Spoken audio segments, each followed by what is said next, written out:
we've chosen this.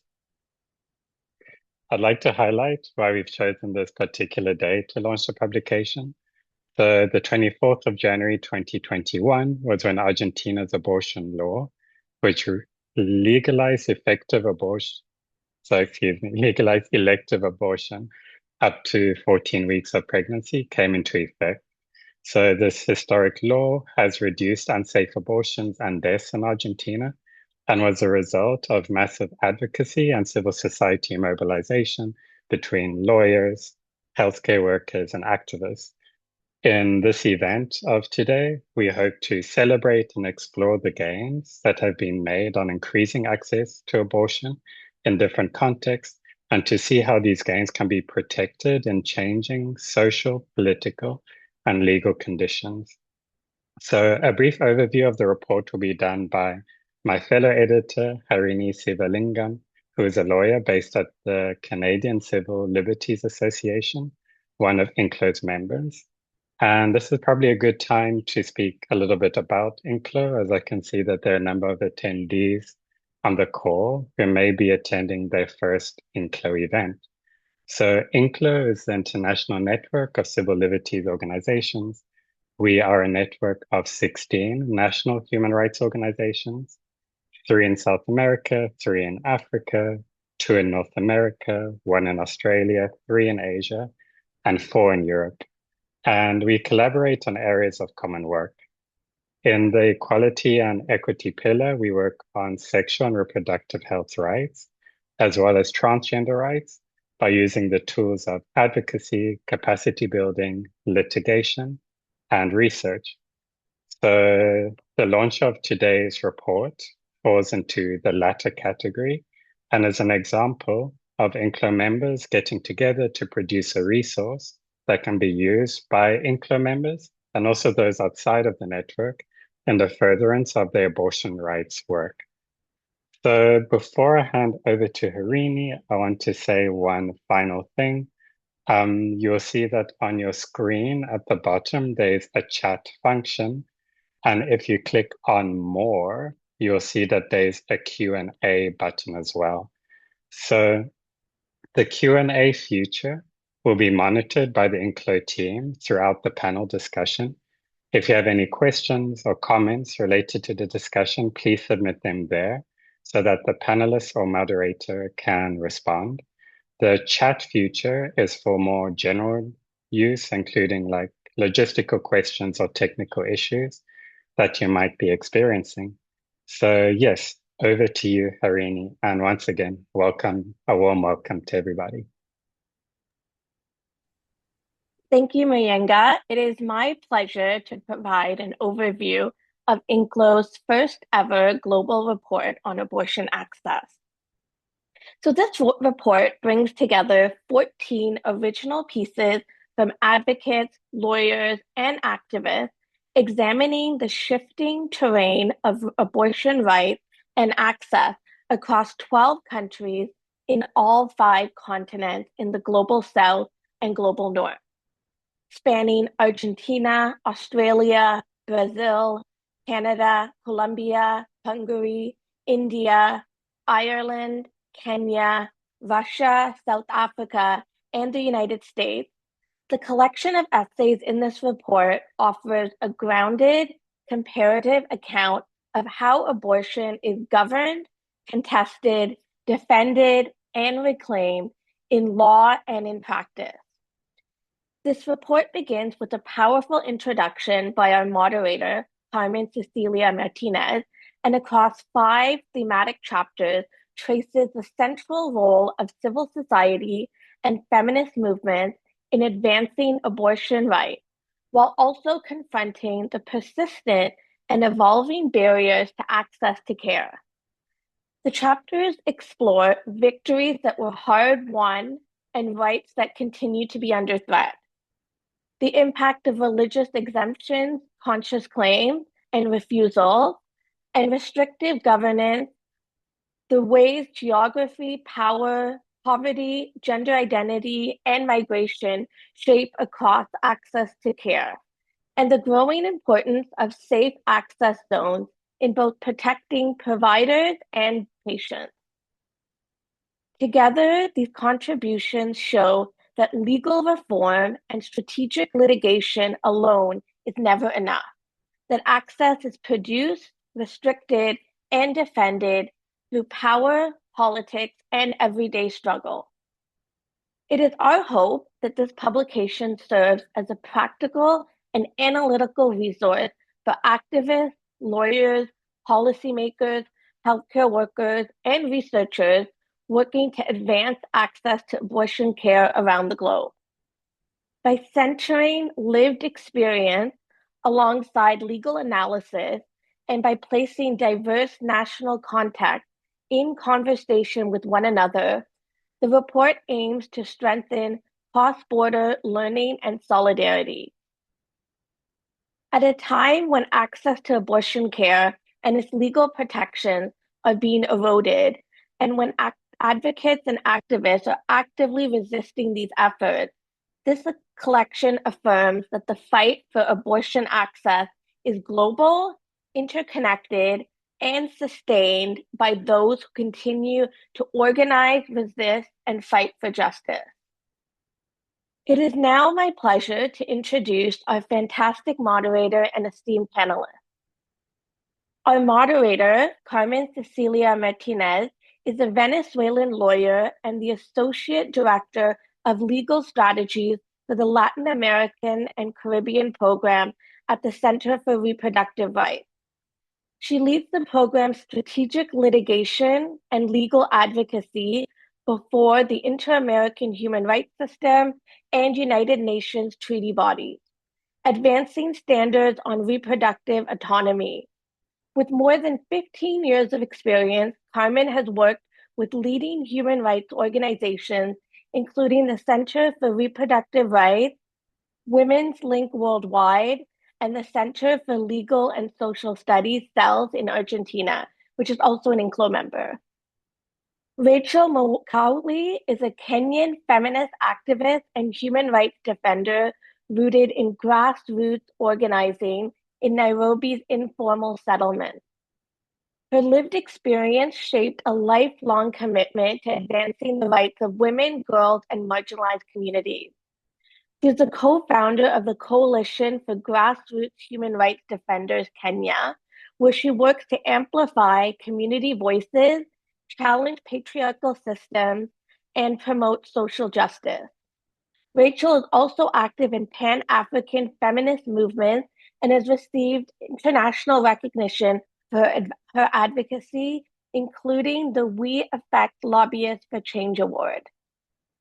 Ailbhe Smyth is a feminist and LGBTQ+ activist and former founding head of women's studies at University College Dublin.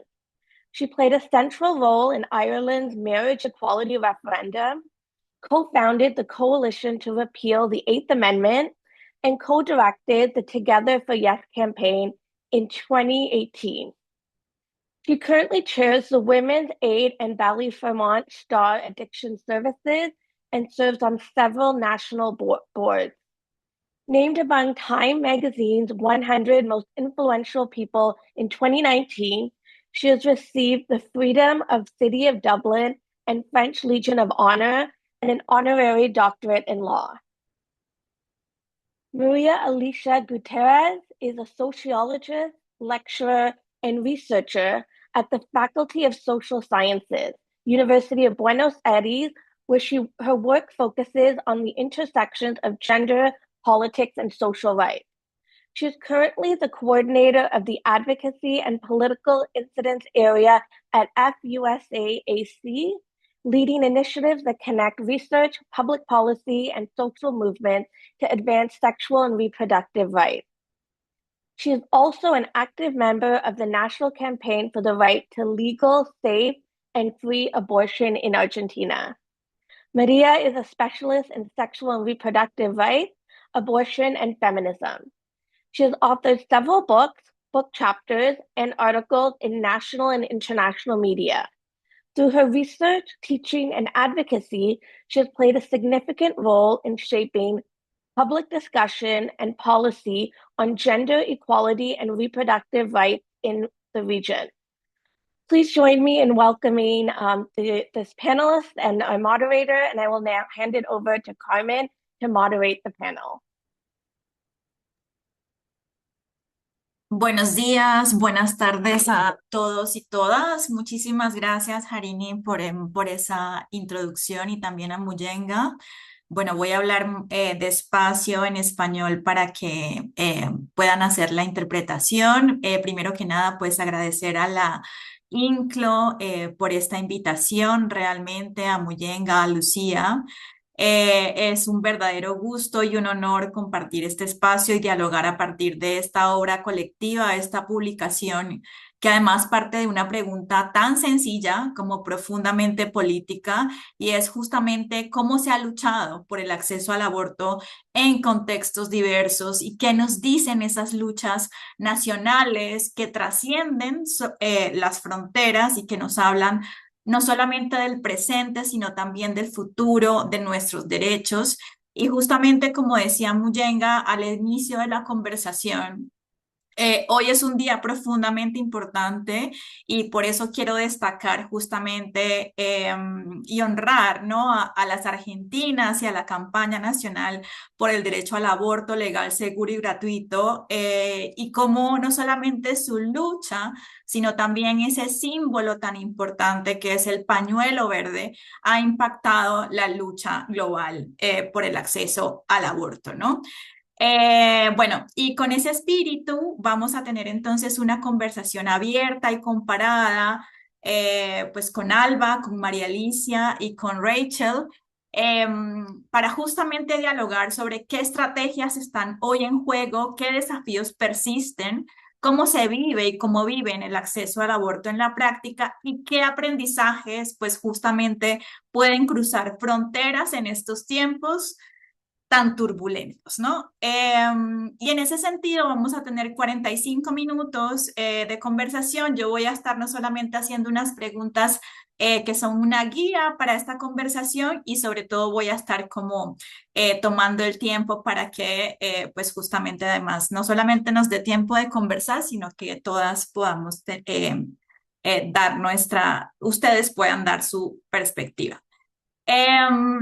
Bueno, creo que la primera pregunta que quisiera hacerles es a partir de que justamente esta publicación, esta obra colectiva, muestra algo especialmente poderoso y es justamente la capacidad de los movimientos sociales, de las organizaciones y de las personas activistas para resistir, innovar y transformar también las reglas del juego, incluso en estos contextos tan adversos, ¿no? Y en ese sentido, la primera pregunta que quisiera hacer para comenzar esta conversación es, ¿qué estrategias están utilizando actualmente en sus contextos y el movimiento del cual hacen parte por el derecho al aborto en su país? Y quizás podemos empezar, dado el día que estamos celebrando, con con María Alicia para que nos pueda contar y abrir esta conversación. Bueno, ¿me escuchan bien? Bueno, buenos días, buenas tardes, buenas noches para todos. Muchísimas gracias a Muyenka y al INCLO por la invitación. Es realmente un placer, un gusto y una sensación muy especial volver a hablar del tema en colectivo después de años que esa fue nuestra característica. Vos preguntabas sobre qué estrategias actuales está utilizando el movimiento. Me parece, y después hay otra pregunta que la puedo explicar mejor, que puede llegar a ser de conocimiento de que ha habido un cambio importante de gobierno en la Argentina. Quiere decir que tenemos un gobierno de ultraderecha, neoconservador, y eso está significando una serie de cuestiones en relación a los derechos sexuales y reproductivos, pero también en relación a la discapacidad, a los migrantes, a los grupos LGTBQI+, y varios grupos más que son objeto de ataque de este nuevo gobierno. En ese sentido, desde las estrategias de aborto, como bien mencionaron recién, la estrategia importante la campaña nacional en la Argentina se arma para conseguir una ley, pero siempre teniendo la conciencia de que la ley no es condición suficiente, sino que es condición necesaria. Hay que luchar después para sostener esa ley y para que se implemente efectivamente esa ley y no quede en un papel que no tenga ninguna trascendencia. En ese sentido, y dadas las condiciones en las que estamos pasando, las condiciones políticas, nuestra campaña, después lo voy a explicar mejor, se constituyó como una campaña federal. Entonces, una vez que tuvimos la ley en el 2020, lo que hicimos fue justamente establecer estrategias de continuidad de la campaña, básicamente para poder monitorear lo más cercanamente posible lo que era la implementación, porque ya veíamos que venía con problemas la implementación. Entonces, un primer dato que yo daría es continuar con la campaña en los distintos espacios. Eso nos ha parecido fundamental y de hecho la campaña continúa accionando en todo el conjunto del país. Otra de las actividades que ya venían desde antes, cuando el aborto era ilegal, era clandestino, pero también se reactivaron ahora, fueron acciones legales demandando la implementación de la ley, porque evidentemente en muchos lugares la existencia de objeción de conciencia, tanto explícita como implícita, hace que sea muy difícil la posibilidad de acceder. Otro tema que es complejo es la la relación con los insumos, misoprostol y mifepristona, que son dos insumos que se utilizan para el aborto, para el aborto, digamos, domiciliario, para el aborto que no requiere de una atención profundamente profesional. Por eso existen las socorristas, que son mujeres en red que acompañan a mujeres a abortar.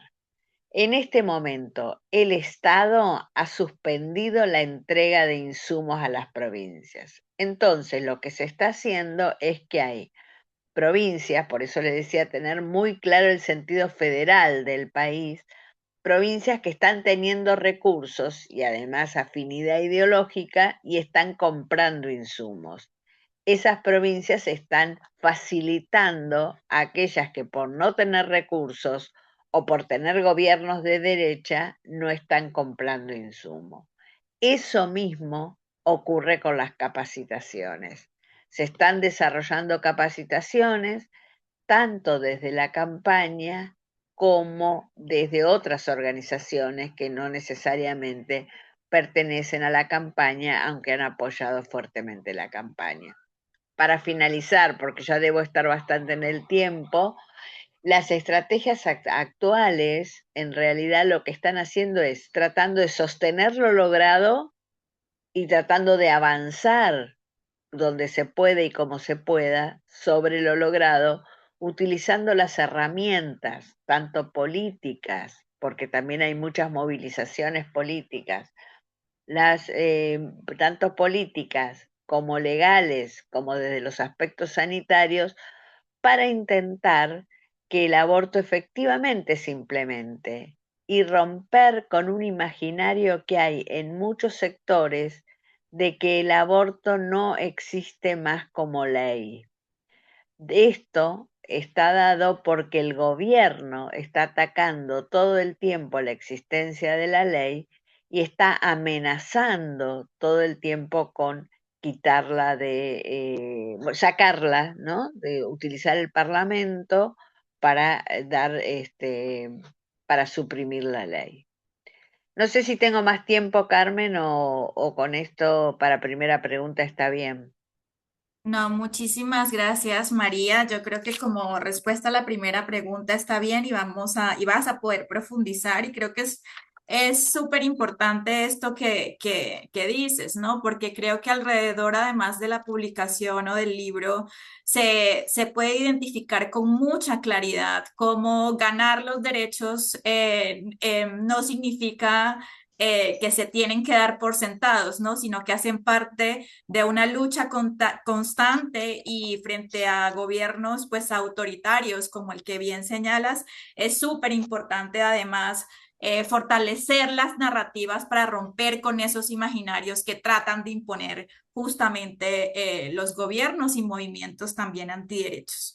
Y con eso, pues le quiero dar la palabra a Rachael para que nos cuente también cuáles son esas estrategias que los movimientos en Kenia pues justamente han estado liderando y transformando para lograr el acceso al aborto. Thank you so much. And I hope I'm audible. Please, could you all confirm that I'm audible? This is such an honor to be part of this conversation.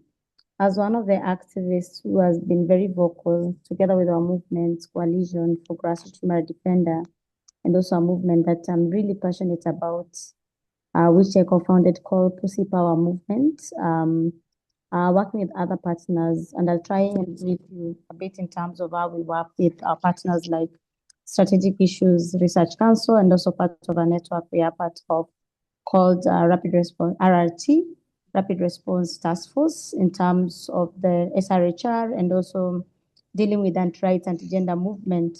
Is that one of the things we have been doing, even from our end, is analyzing geopolitics, what's happening in the US, what's happening in Kenya, who are the people pushing for this anti-rights, anti-gender movement. And we all know, also, majority of us who work on abortion rights, people like Family Watch International, Sharon Slater, have been doing so much to finance our political spaces to ensure that our rights are not safeguarded.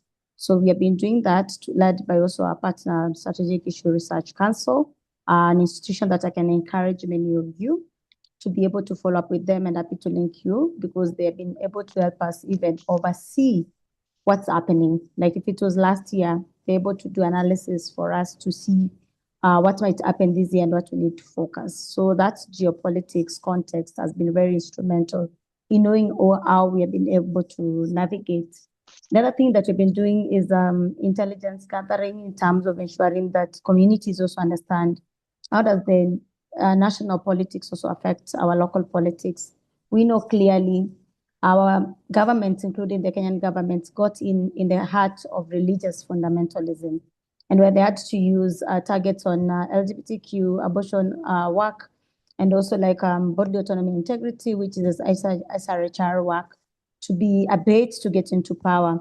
So some of the work that we have been using also is ensuring that we engage religious leaders to understand that abortion work is a human rights issue, and that for us to be able to safeguard even the people and the women majority who go to their churches, that they have to work with communities like us and activists like us to ensure that we don't lose more women when it comes to unsafe abortion. Because the community I live, which is called Mother Informal Settlements and many other informal settlements in Kenya, we have been having cases of unsafe abortion because of the criminalization, this stigma that prevents a lot of women and girls to access safe abortion, whether you are raped or whether it's unplanned pregnancy. They've been ensuring that you don't get, and us, we've been able to organize.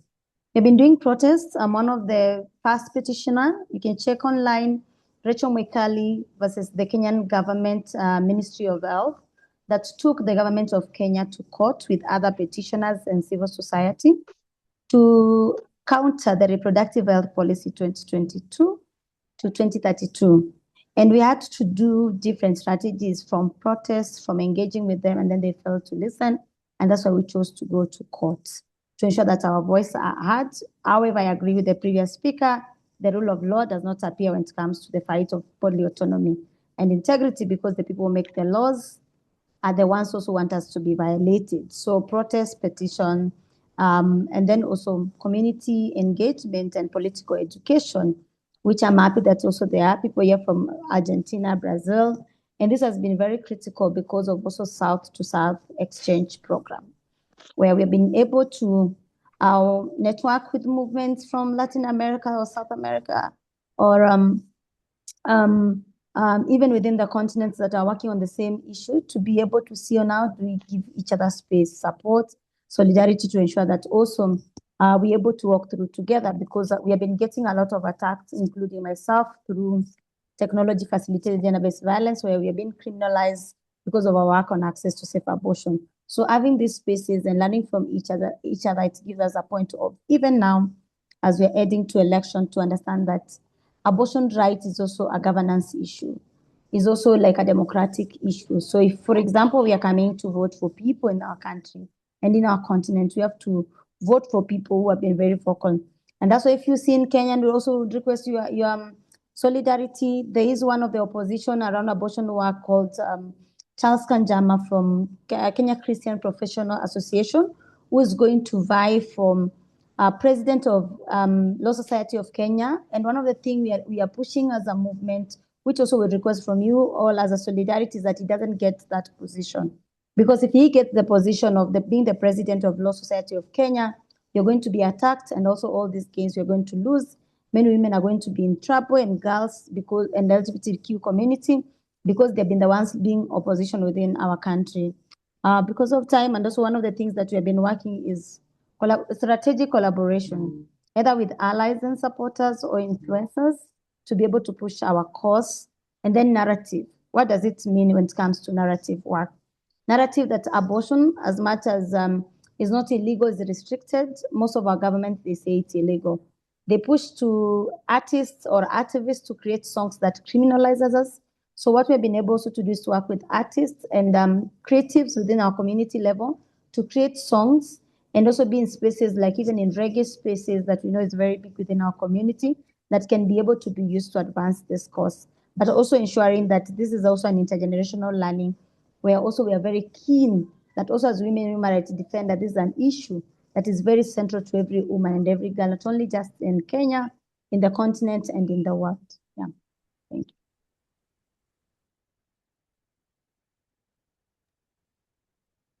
Muchas gracias, Rachael, por esta experiencia que nos compartes. Me parece súper interesante y trascendental y relevante, no solamente como ese monitoreo y mapeo continuo de personas, movimientos, grupos antiderechos, sino también esto que señalas muy bien en el marco de la narrativa y cómo ponemos sobre el tapete, por decirlo de alguna forma, que el derecho al aborto es parte justamente del ejercicio de la democracia y de ese derecho al que tenemos, ¿no?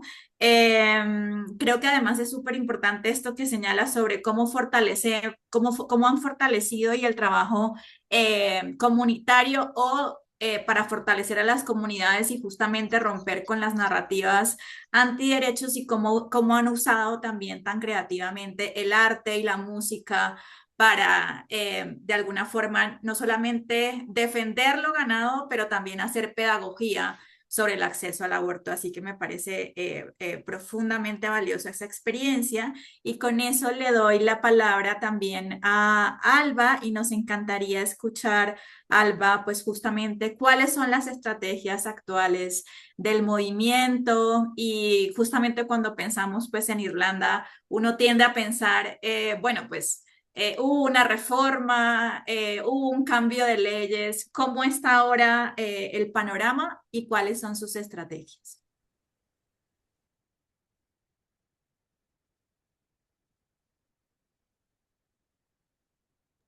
Está silenciada, Ailbhe.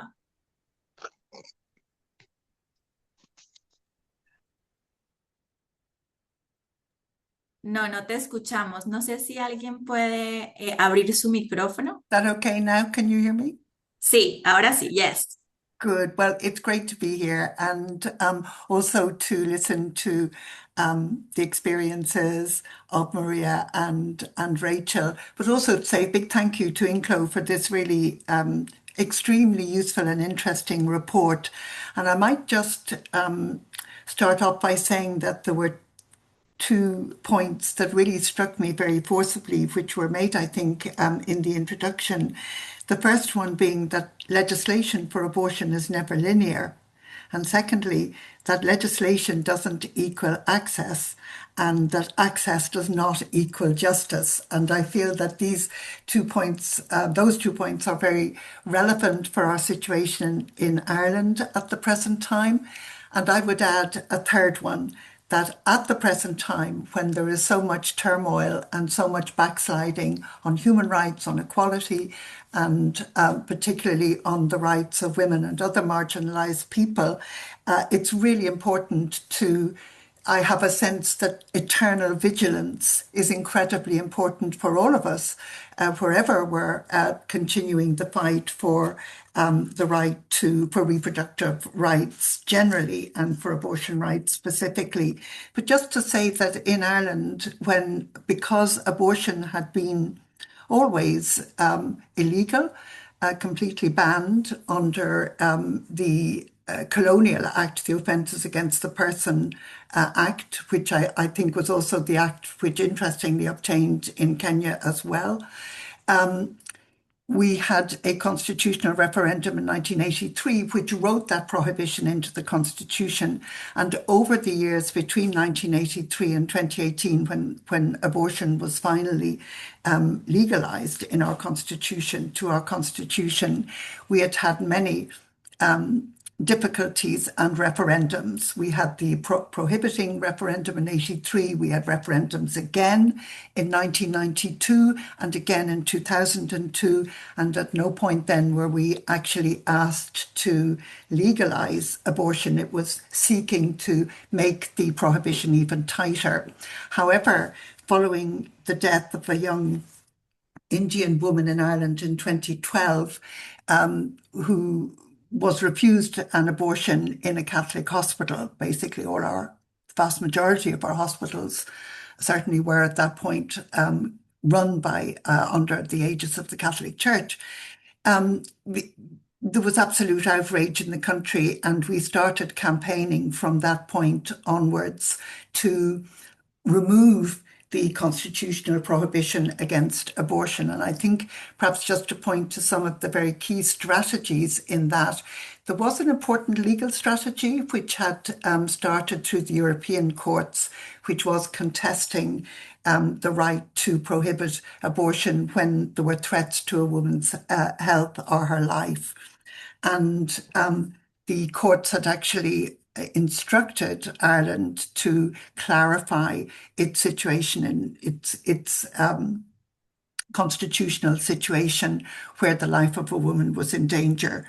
But in 2012, we began to really build for a campaign, and that was very much a grassroots mobilization rooted in the notion, the idea, the principle of unity, that we all needed to come together, whether we were feminist organizations, whether we were trade unions, whether we were community-based groups, whether we were NGOs, all kinds of organizations absolutely needed to come together in a very broad-based coalition to remove the prohibition from our constitution so that abortion could be legalized.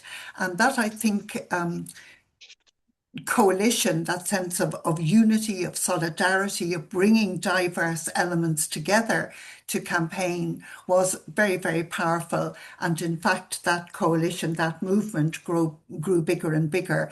In order to to achieve our aim, we had, of course, to get Parliament to agree to calling and to holding a referendum. So there was a great deal of political lobbying involved, but because we were a very broad-based movement, that actually became easier because there were diverse approaches to our political representatives, both in government and in opposition parties, to actually support our call for a referendum.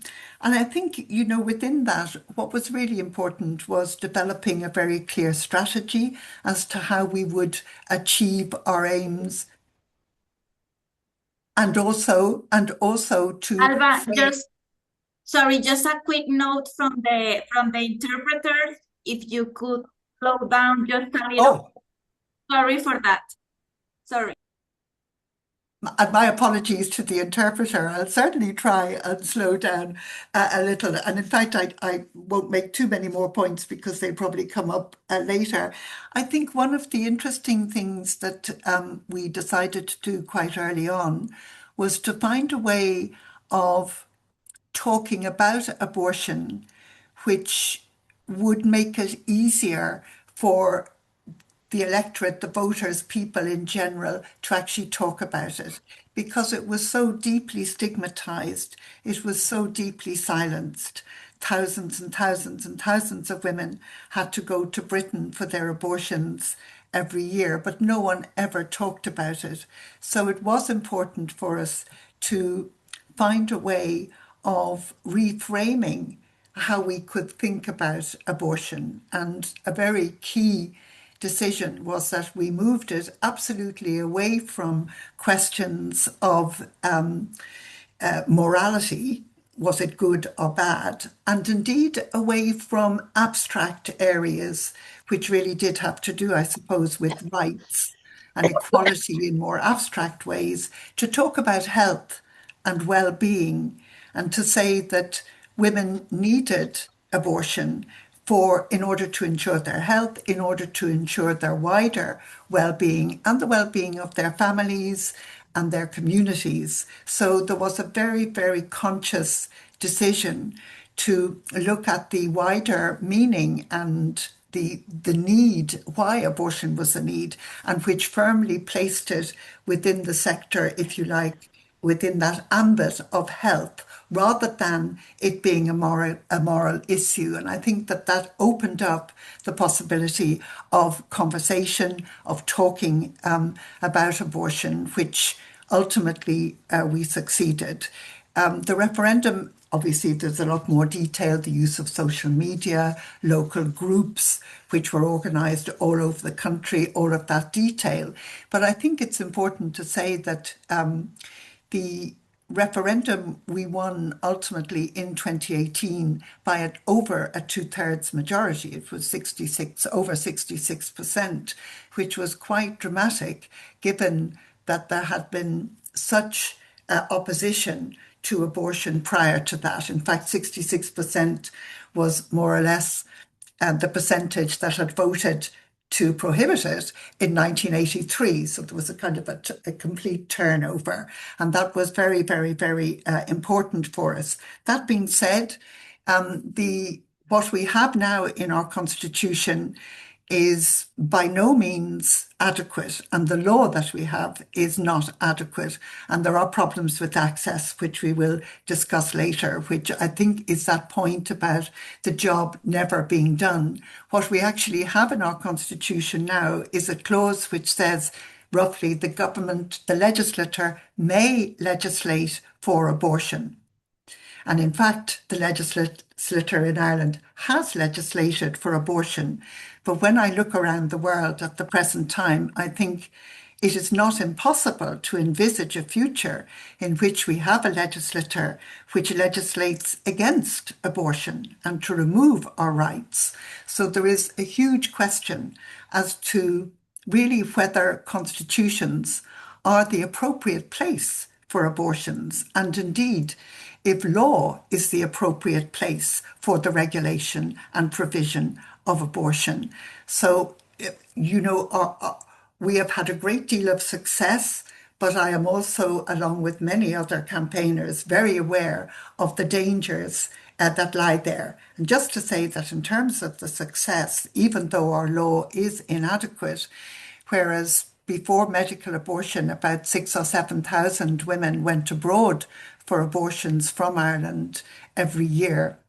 In 2024, which is the year for which we have the latest, most up-to-date statistics, almost 11,000 people accessed abortion in Ireland.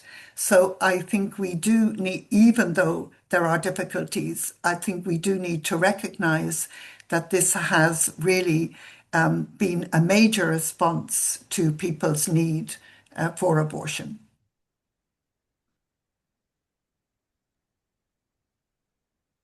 Muchísimas gracias, Alba, también por tu intervención. Creo que lo que señalabas al inicio y lo que nos has narrado nos da cuenta, pues justamente, ¿no? Que los cambios legales nunca son suficientes, menos cuando hablamos de acceso a salud reproductiva y al aborto en particular, y cómo es de importante, pues las estrategias de comunicaciones, esta campaña que nos compartes, que realmente ese resultado del 66% de aprobación es realmente enorme, tomando en cuenta además que es un país súper conservador, y creo que de allí también hay mucho que aprender, y por supuesto, como tú señalas, falta mucho por hacer, pero creo que nos da esperanza a todas para continuar luchando por estos temas en particular.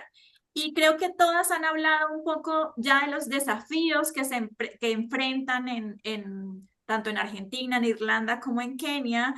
Y quisiera pasar ahora a una pregunta muy concreta que tiene que ver pues justamente con cuáles son las barreras que ustedes han identificado para que las personas puedan o no puedan pues justamente acceder al aborto, y si pudieran quizás enfocarse como en particular, por ejemplo, en casos de niñas, de personas que hacen parte de la comunidad LGTBQ+, eh, personas que vienen de los contextos rurales, y si pudiéramos tener sus respuestas también en aproximadamente 3 minutos. Podemos comenzar contigo, Rachael.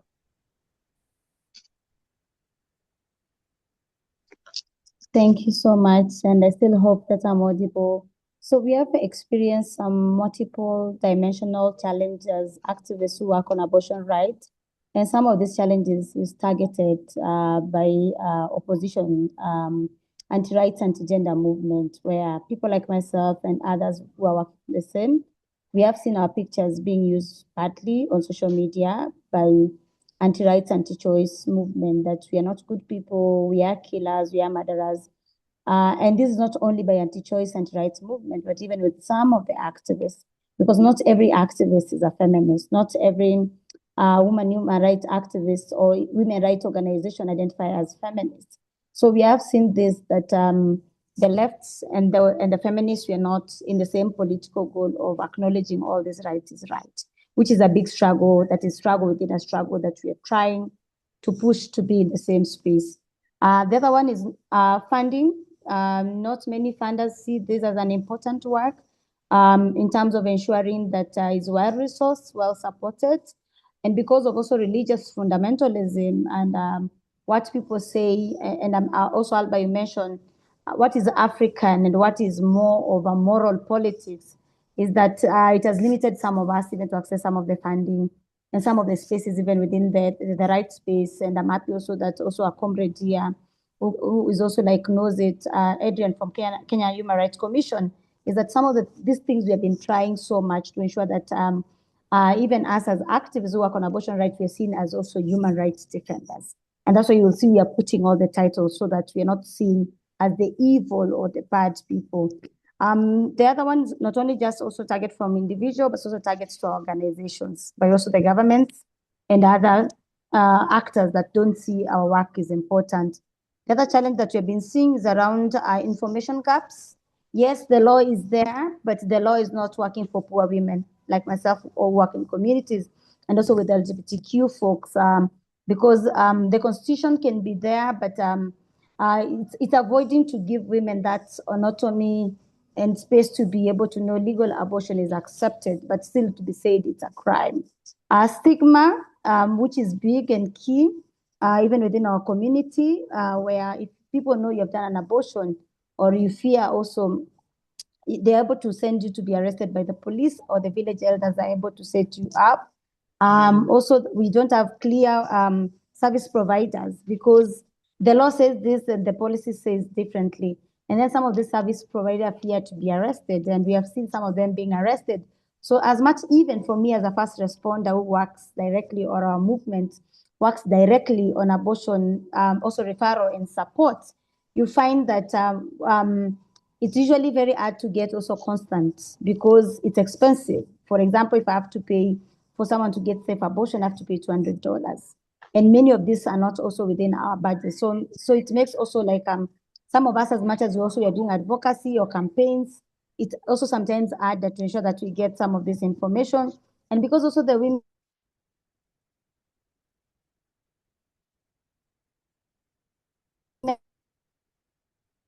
they fear,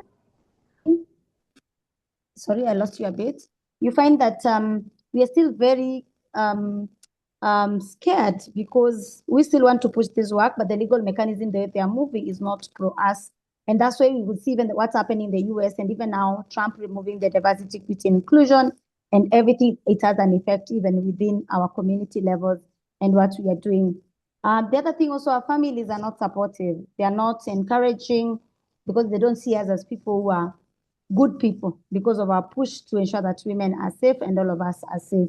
The other point also that I really wanted to stress is that there are not many spaces that are also inclusive of us grassroots activists or feminists working on abortion. And when I mean activists, feminists, there's also LGBTQ folks who works on this space.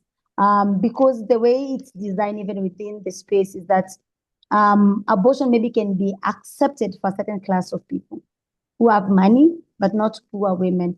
Even the narrative around it, even on how we try to work on narratives, that for each woman, when they do an abortion or procure an abortion, it's called miscarriage. For a poor woman, it's called abortion. So it comes all this discrimination that also does not give us a space to be able to negotiate, even with policymakers and duty bearers. And then the other challenge is around even the media. When you go for interviews, they are very clear. We can't allow you to talk about abortion in public. So one of the strategies, even when we're asking about strategies within our own space, like the Pussy Power Festival that we usually do, is that we ensure also when we're bringing them in the space, we don't tell them and some will tell them. Because we want the word to go out there, people to know doing an abortion is not a crime. It might be restricted, but also that's the reason why we have to keep on pushing like every other countries to ensure that also we're able to do it together.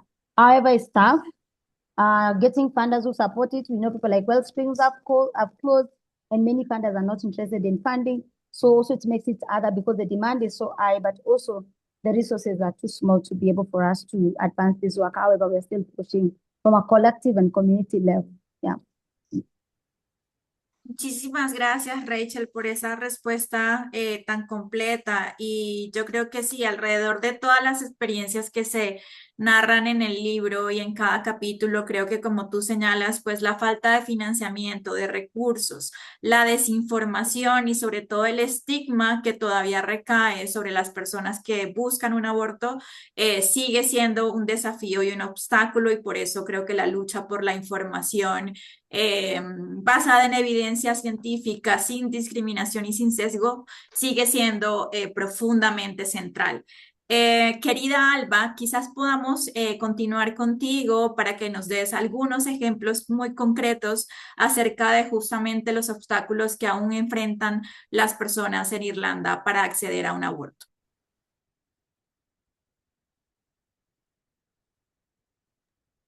Yes, well, I think generally the situation has been improving since 2018, but our law is still really very restrictive in that we have, for example, a 3-day waiting period when you go to your GP for an abortion, your doctor.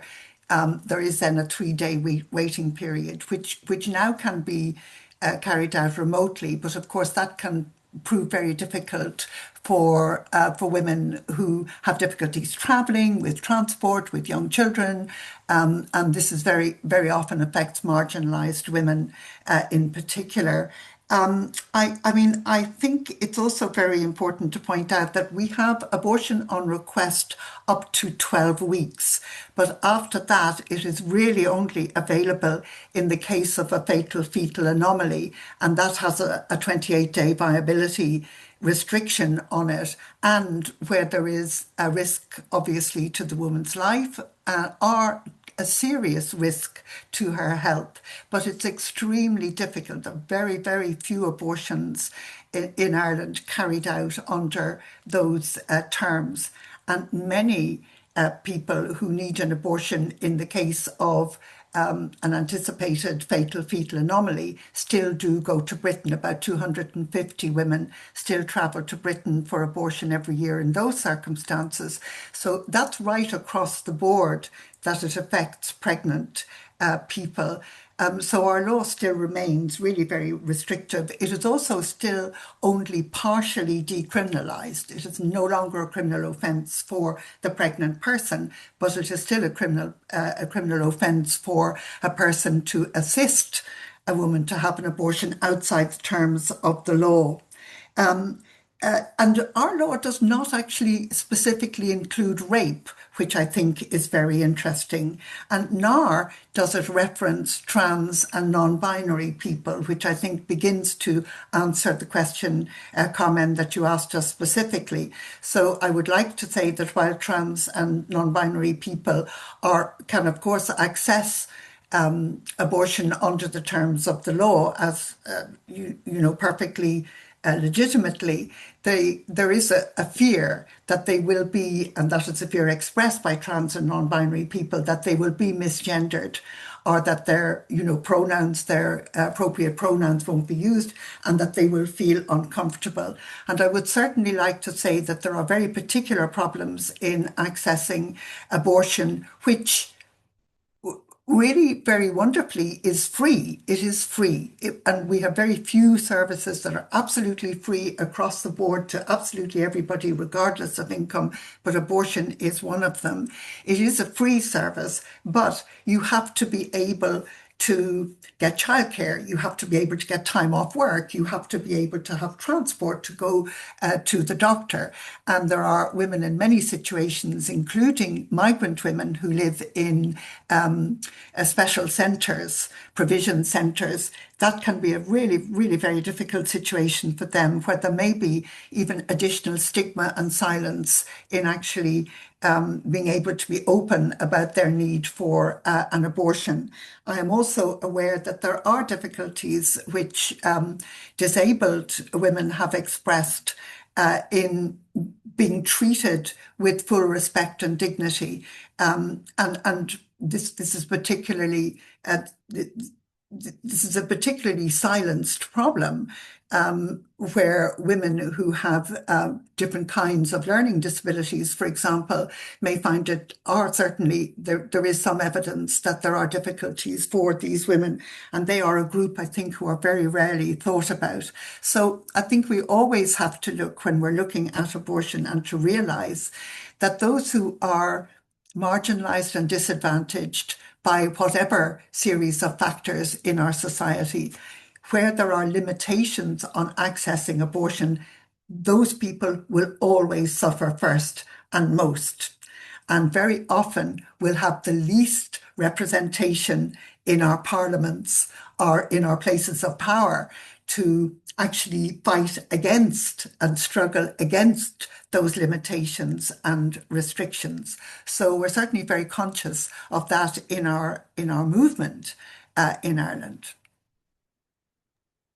No, muchas gracias, Alba, por esta también explicación. Creo que tienes toda la razón en que siempre las barreras se intensifican cuando hablamos, pues, de personas migrantes, personas con discapacidad, personas que pertenecen a la comunidad LGTBIQ+. Y además lo que mencionas, ¿no? Como de los de los periodos de espera, creo que además están hechos en los distintos sistemas que conocemos, es para una vez más de alguna forma desaprobar la decisión y la autonomía de las personas que requieren un aborto, ¿no? Parece que su decisión no es confiable y creo que eso sigue siendo un problema, sobre todo cuando el aborto sigue siendo contemplado como un delito y que todavía en sistemas en donde justamente hay, digamos, plazos gestacionales y luego aplica el acceso para determinadas causales, es un problema y por eso también es tan importante, ¿no? Seguir luchando por la despenalización y como lo ha dicho y lo ha señalado muy claramente la Organización Mundial de la Salud, como esa es la vía, pues porque si no seguimos viviendo en una dicotomía en donde por un lado tenemos un derecho de alguna forma reconocido, pero todavía el aborto sigue siendo un delito y eso es claramente una barrera estructural. Y bueno, con eso le doy la palabra pues a María para que nos cuente cuáles son como los principales obstáculos que aún enfrentan las personas para acceder al aborto en Argentina y ya con eso pasamos a la última pregunta para ir cerrando. Adelante, María. Está silenciada. Ay, bueno, gracias por la propuesta y yo diría que uno de los temas centrales para la Argentina es desde el año 23 el cambio de gobierno. El cambio de gobierno, como lo dije en la pregunta anterior, significó el desmantelamiento de las políticas públicas, especialmente el cierre del Ministerio de la Mujer. Ese es uno de los temas fundamentales. El segundo tema fundamental es la existencia de una narrativa y discursos antiabortos y antifeminismo que se desplaza en los medios de comunicación y en todos los espacios posibles, con intentos, como dije anteriormente, ya de máxima, de amenazas en el Parlamento de sacar la ley de aborto. Y un tercer tema que me parece importante es el tema de financiamiento. Está habiendo enormes dificultades porque no hay financiamiento del Estado, por supuesto, y frente a toda la cuestión global y multilateral, tampoco hay financiamiento externo, o hay muy, muy, muy poco. Dentro de ese panorama, que por supuesto no es completo, la estrategia es continuar con la campaña. La campaña tenía tres grandes temas en toda su estrategia. Yo les cuento que la campaña lleva 20 años, o sea que muchas de estas cuestiones se fueron desarrollando en el transcurso de los 20 años. No quiere decir que de la primera intención apareció todo esto. El primer problema que planteaba la campaña es que el aborto ilegal era un problema de salud pública. En ese sentido se constituyeron la alianza de profesionales, que son los que en este momento de dificultades en el acceso o de barreras están accionando fuertemente en cada uno en sus lugares. Hay lugares que es más fácil porque hay mayor acceso, porque son poblaciones más grandes y lugares más chiquitos que son más complicados. Entre la alianza esta, entre los profesionales, colaboran entre sí para tratar de resolver las situaciones. La segunda cuestión que planteaba la campaña es que era un problema digamos que significaba un problema de diferencias sociales. O sea, lo que marcaba era que la ilegalidad estaba planteando la profundización de las diferencias sociales. Quienes tenían recursos se lo podían hacer, aunque fuera ilegal, y quienes no tenían recursos eran los que corrían riesgo de vida o riesgo de enfermarse. Entonces, que la legalidad, el aborto legal, seguro y gratuito, el tema gratuidad es muy importante, podía modificar de algún modo esas diferencias sociales. Hoy vemos que esas diferencias sociales existen en la implementación. No es lo mismo alguien de sectores medios de una ciudad como Buenos Aires que alguien que está en el medio del campo. No es lo mismo una persona que sea discapacitada o no. No es lo mismo de la población LGTBIQ más que no lo fuere. O sea, hay diferencias en el acceso. Y el tema de financiamiento sería como el tercer tema, es un tema que sobre todo ataca distintas cuestiones que se siguen desarrollando pero con más dificultades. En principio la investigación, o sea, la búsqueda, como dijo Carmen bien, de información certera, de información científica. Hay en este momento un ataque muy fuerte a las universidades públicas y a los centros de investigación. Y por otro lado, no, impide resolver el problema del acceso a insumo, como expliqué en la otra pregunta. Toda esta situación hace que la campaña siga existiendo y que la campaña siga operando sobre cada uno de estos puntos de la mejor manera posible y que en algunos lugares y en algunos momentos es posible desarrollar actividades y en otros momentos no. Entre tanto, seguimos construyendo por vías comunicacionales, en redes, básicamente en redes, seguimos construyendo la narrativa de que el aborto es legal, seguro y gratuito. Por lo tanto, hay que exigirlo en esas tres dimensiones porque el costo, si no, es un costo muy, muy alto. Bueno, creo que estoy en los 3 minutos. No, muchísimas gracias, María Alicia. Creo que tenemos mucho que reflexionar y seguir aprendiendo de la campaña. Y nuevamente, como decía al inicio, y en un día tan especial como hoy, sigue siendo profundamente actual, vigente, estas estrategias que hace, como tú señalas, 20 años se plantearon y cómo de alguna manera las han venido ajustando, pero a través de ellas transitan pues todas estas brechas de la falta de financiamiento, de las narrativas, del desmantelamiento, no solamente pues del ministerio, sino de programas tan importantes que hacen parte pues en últimas del sostenimiento, ¿no? De los servicios y la información sobre salud sexual y reproductiva, incluyendo pues, por ejemplo, los sistemas de cuidado. Bueno, creo que además todas han contemplado y compartido con el público pues las experiencias de sus países. De nuevo, creo que hay mucho que aprender de todas y creo que es profundamente importante no solamente el libro, sino este espacio de diálogo que nos permita también seguir tejiendo estas redes para avanzar en un bien común que es lograr el acceso al aborto legal, seguro y gratuito.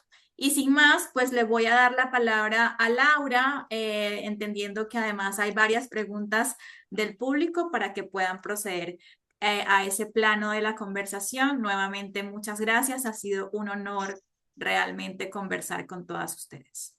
Carmen, perdón, ¿puedo hacer un comentario pequeñito? Sí. Porque yo pensé que había una pregunta más. Hay un dato que me parece que nos cabe a todas y es que es un tema a trabajar y que nosotros estamos trabajándolo muy intensamente, que es la objeción de conciencia, que se ha, digamos, reactivado en el caso argentino muchísimo y que tenés objeción de conciencia declarada y también de objeción de conciencia que está solapada, digamos, o que no aparece como tal. Eso. Gracias. No, excelente punto, María Alicia, y creo que la objeción de conciencia seguro, sin duda es un tema profundamente importante, relevante y en muchos casos pues representa una barrera y creo que si todas quieren como añadir algo a la conversación que hemos tenido, la sección de preguntas y respuestas liderada ahora por Laura es una oportunidad para profundizar en cualquier punto que considere. Muchas gracias. Adelante, Laura. Bueno, perfecto. Muchas gracias, Carmen. Muchas gracias a las panelistas. Ha sido realmente fascinante. Y tenemos 4 preguntas hasta ahora que les voy a leer y tenemos hasta y media para responderlo. También simplemente quería tomar la oportunidad, Carmen, como también sos una experta y tenés tu trabajo regional, para las personas que están escuchando, que capaz no entienden el significado de los avances en Argentina y como región, quería ver si podías reflexionar un poquitito o compartir por qué eso va más allá de un impacto en Argentina o regional, qué significa de forma más global, y después puedo dar las preguntas para los panelistas. Sí, no, pues muchísimas gracias, Laura, por esa oportunidad. Yo creo que como decía al inicio, sin duda, ¿no? La experiencia argentina, no solamente a partir del ejercicio de resistencia, de creatividad y de no decaer frente a todos los intentos, además, de proyectos de ley que hubo antes de que se aprobara la ley y cómo la campaña digamos, trasladó, ¿no? Una pedagogía para que la gente también entendiera por qué, justamente como han hablado las panelistas, no estamos hablando del aborto, no se habla del aborto como un tema si está mal o está bien, simplemente es un servicio de salud esencial que tiene que estar disponible y que por supuesto es un tema de salud y como cualquier persona pues con capacidad reproductiva, con capacidad de tener un embarazo, puede necesitar un aborto a lo largo de su vida, ¿no? Y cómo esto impacta además en países como los nuestros, en los índices de mortalidad materna y cómo esto impacta profundamente también, como lo decía tanto Rachael y Ailbhe, en las personas que pues provienen de contextos profundamente difíciles. Y creo que en ese sentido, pues la ganancia argentina nos ha dejado muchas... muchos aprendizajes, ¿no? Y eso también lo podemos ver en otros movimientos. Creo que en América Latina ha habido sin duda en la última década o en los últimos 15 años avances profundamente importantes, no solamente en Argentina, en Uruguay, que también fue, digamos, pionero en avanzar en la despenalización hasta un determinado tiempo gestacional. En Colombia, por supuesto, como el movimiento Causa Justa, al igual que en el caso de Irlanda, siendo un país, Colombia, profundamente religioso y profundamente conservador, se logró instalar también en el discurso la necesidad de avanzar en la despenalización y se logró pues un avance de 24 semanas y luego a partir de allí las causales y por supuesto también entre otros movimientos y no son los únicos, lo que también lograron recientemente o hace poco pues las mexicanas, ¿no? Y las feministas mexicanas a partir de esas sentencias de la Corte Suprema de Justicia en donde claramente hay unos estándares muy claros sobre la penalización y criminalización del aborto y cómo el camino justamente es avanzar hacia los estándares que indica la Organización Mundial de la Salud. Y luego más recientemente creo que las luchas y los estándares que hemos conseguido como movimiento, ¿no? Y creo que entre todas hemos aprendido y creo que como señalaba también Rachael en algún momento, necesitamos y seguimos necesitando más una conversación tanto dentro de los países del sur global y por supuesto como globalmente, y pues son las decisiones que, por ejemplo, justamente antes de ayer, hace un año, emitió el Comité de Derechos Humanos en los casos de niñas no madres y cómo eso manda un mensaje profundo, sobre todo, por ejemplo, al contexto latinoamericano y también africano, para que las niñas no sigan enfrentando embarazos y maternidades forzadas producto de la violencia sexual. Perdón que me extendí un poquito, pero ya que me dieron la oportunidad, creo que pues es un tema que me apasiona y no quería de mencionar estas evoluciones. Gracias, Laura. Absolutamente. Muchas gracias, Carmen. Creo que era importante escucharlo y agregar puntos muy, muy, muy interesantes. Voy a cambiar al inglés, simplemente para los intérpretes que sepan, porque tenemos las preguntas en inglés. So just going to go through the questions that I ask each of the panelists to please try to keep your questions short so that we can respect the time that we have from folks. So the first question for everyone, is abortion expected to be a topic raised by politicians in their campaigns in the upcoming elections in your respective countries? And how can civil society prepare to respond to these potential campaigns? From Kimal.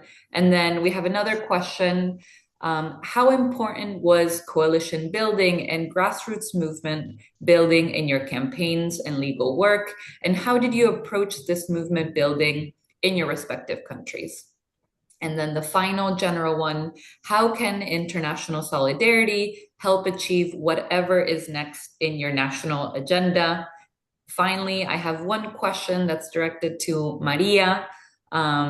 The campaign has the campaign had some success in denouncing internationally, for example, at the UN or at the Inter-American system?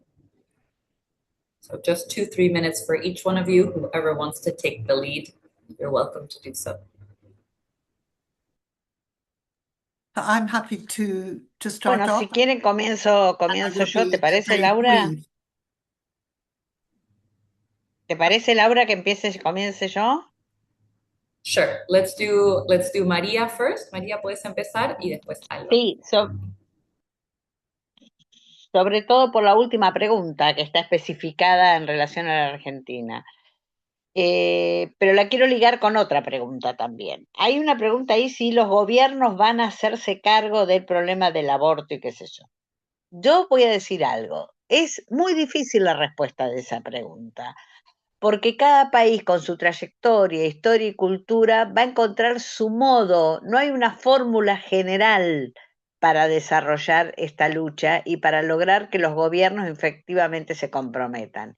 Y creo que el compromiso posible de los gobiernos depende de la orientación política que tengan y que estén de acuerdo o no con el aborto, y por otro lado que efectivamente los grupos antiderechos tengan menor peso político que el que están teniendo a nivel global. Y eso se nota mucho en Naciones Unidas y en OEA. La lucha por los derechos sexuales y reproductivos, lo mismo que en el seguimiento de la ODS, sobre todo la ODS 53, los derechos sexuales y reproductivos están siendo atacados. Y por eso, por ejemplo, en el caso argentino, se están presentando todo el tiempo documentos paralelos desde la sociedad civil, que me parece que una estrategia que sí es por ahí posible de ser tomada en distintos lugares, es tomarlo como una cuestión de democracia y como una cuestión de derechos humanos. En el caso de Argentina, esas dos narrativas fueron fuertísimas para acompañar todo el proceso. Y la otra cosa es que sí hubo, digamos, una alianza o una estrategia de articulación a nivel internacional. Es un chimentito, digamos, del funcionamiento. El día que se debatió en Cámara de Diputados, apoyaron con pañuelazo 54 países del mundo. Y lo mismo, un poquito menos, fue el día que se debatió en el Senado. Eso se hizo con una estrategia que desde la campaña de Argentina decidimos llamar a conocidos. Vos conocés de tal país, avisale. Vos conocés de tal otro país, avisale. O sea, fue una estrategia armada sin ninguna, ¿cómo diría? Sin ninguna estrategia muy sofisticada, sino simplemente tratar de lograr relaciones internacionales que se lograron muchísimo, y de eso es ejemplo la marea verde, ¿no? La marea verde, el pañuelo verde surge de la campaña, pero hoy la marea verde es otra cosa. Es las dimensiones de todos los derechos feministas que están siendo conculcados en la gran mayoría de los países, sobre todo los países profundamente conservadores o neoconservadores. En la Argentina, y con esto termino de las preguntas, en este momento la campaña y las luchas por el aborto están asociándose en alianzas con las luchas por la salud pública, por la educación pública, por discapacitados y sobre todo por personas jubiladas. Las vejeces son las que están teniendo mayor problema y mayores recortes en sus ingresos. Entonces me parece que otra estrategia que es muy importante para pensar son las alianzas globales, generales, regionales y particulares de cada país, e involucrar al conjunto del país y que no quede focalizado en las capitales o en las grandes ciudades la lucha. Gracias. Thank you so much, María, for your answer. And I know sometimes with the interpretation, we're off a couple seconds. So Ailbhe, so sorry that we didn't give you the word. Now your turn to give us your reflections.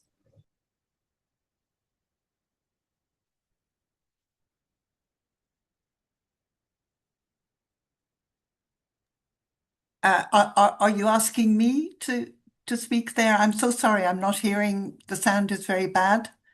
Me No worries. too, Yes. Laura, I'm not able to hear the questions. It's you, Rachael, or is it me? Ailbhe, you can go ahead.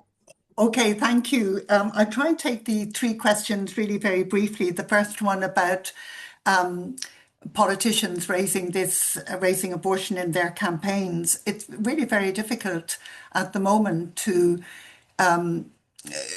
move our government to even make the recommended amendments to our abortion legislation, which they've had now for the best part of a year and a half, 2 years, I think.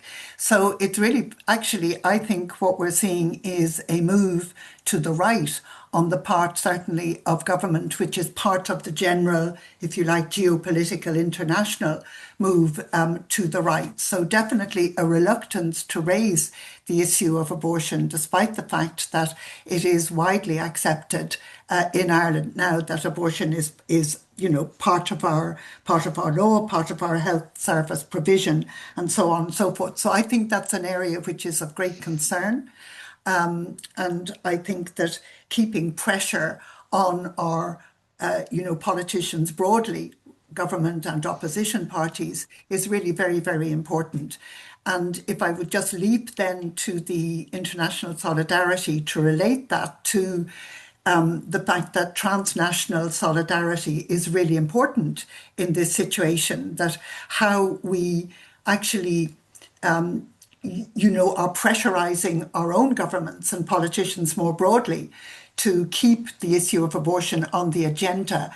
We are greatly assisted and helped and strengthened by work that is going on in other parts of the world, or indeed on our own continents. So in Europe at the present time, I am really very appreciative of the tremendous work of Our Voice, Our Choice, which has brought really the issue of abortion really very centrally onto the European Union agenda, with the Parliament quite recently yet again endorsing abortion and saying that it should be part of the European Charter of Fundamental Rights. Now, that may not directly help Rachael in Kenya or Maria in Argentina, but it's all part of that international, transnational movement that we all have to stay connected on, I think.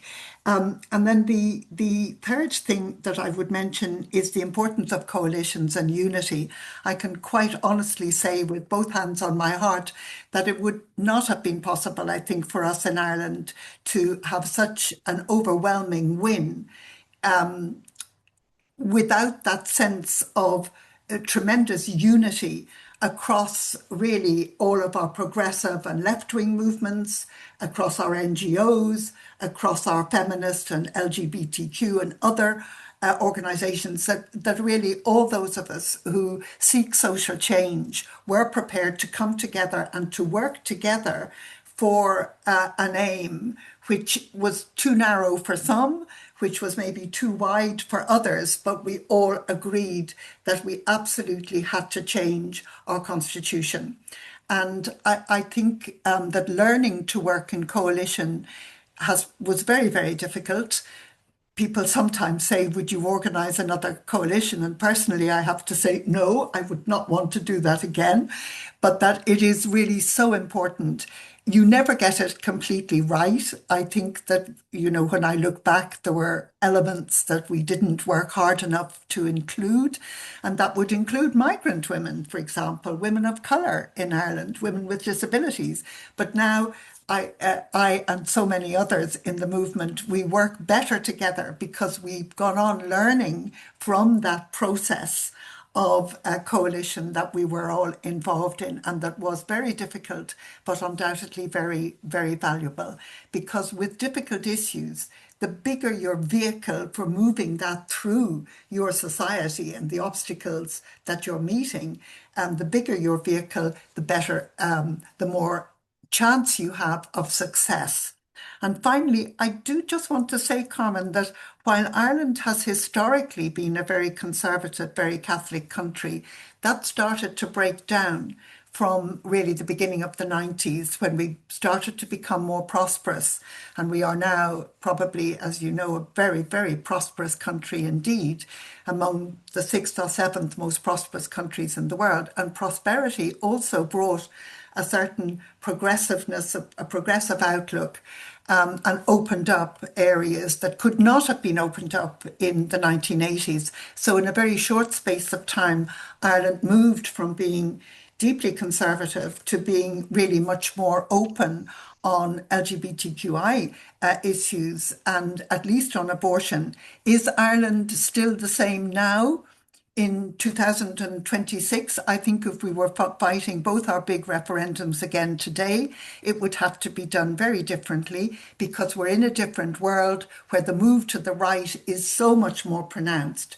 So my final point is, I am so glad that in Ireland we had a brilliant bunch of women who decided to campaign for safe access zones around surgeries and clinics, and that legislation came in 2024, and I am so grateful for that now that we have extreme right-wing forces in Ireland. And just while that doesn't solve all our problems, of course it doesn't, it does give us some sense of security, and also maybe for hope for the future, because I think I would say, you know, if we can do it once, we can do it again, but we have to be so vigilant right now, so vigilant. Thank you so much, Ailbhe. I think that's important, that balance of hope, but also vigilance and understanding of where we are. Rachael, I'll turn to you for last 4 minutes for questions. Let me know if you were able to see the questions in the chat for you. But sometimes, Laura, I'm not able to hear you. However, I've seen the questions, trying to follow up. So for me, from an African context, and this one I have to be a bit blunt, should politicians be able to raise the campaigns or questions around abortion? I would say yes and no.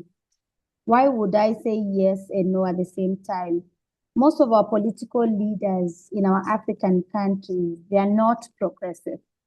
Whether it's men, women, you're not yet there to have also a queer person in parliament, but the already existing ones, they've been too quick to touch on other reproductive health issues, like access to family planning and not contraceptive. So if they're not able to attach even access to contraceptive on people like ourselves who are young and sexually active, it means there's a problem. So they can't touch abortion one, because they are coming from this religion, fundamentalism, where they want to have control of women's bodies, to have control of power, because they believe that if we give women power, they're not going to be in power.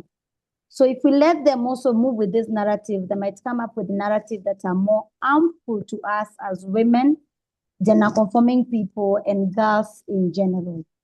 That's why it's important for us to be able to push, to have on two strategic level, where the public we are pushing, and when I mean the public is to see the access to abortion question is also a reproductive justice issue.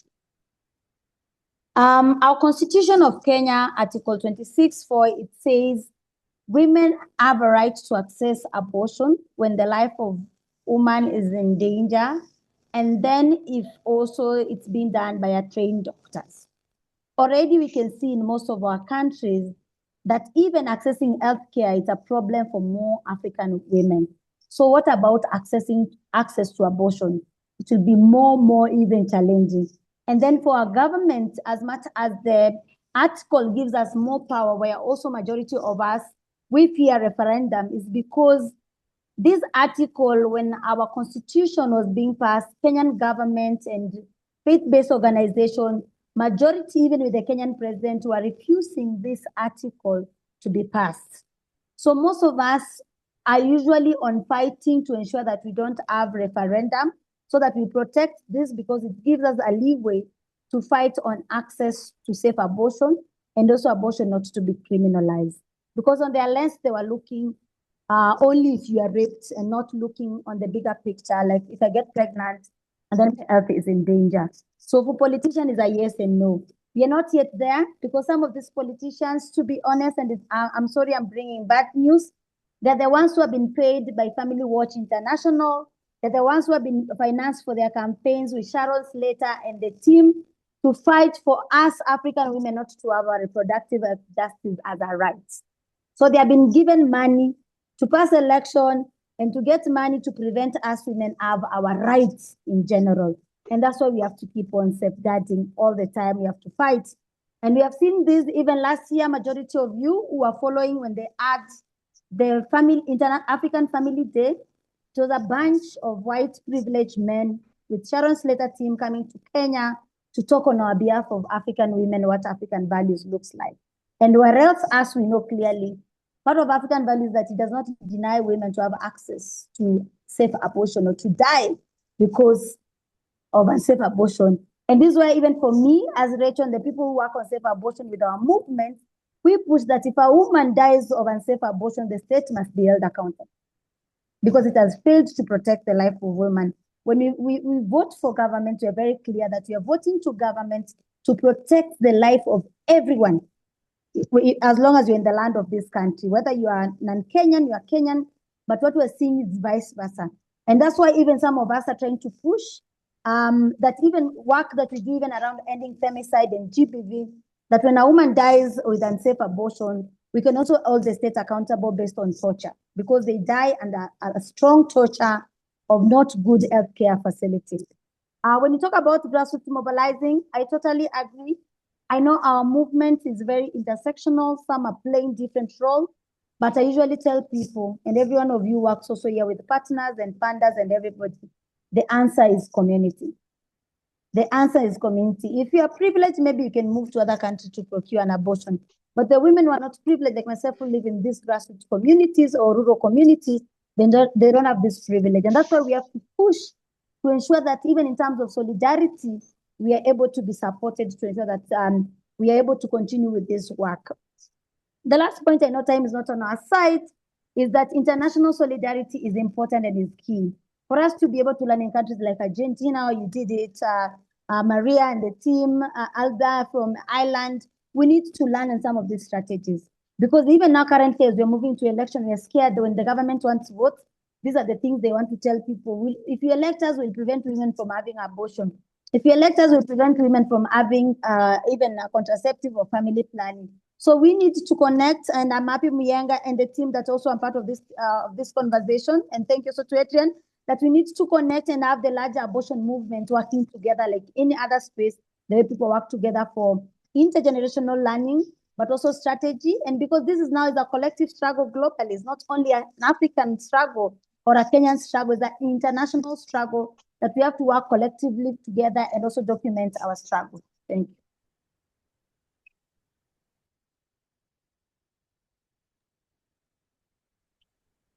Hello again, everybody.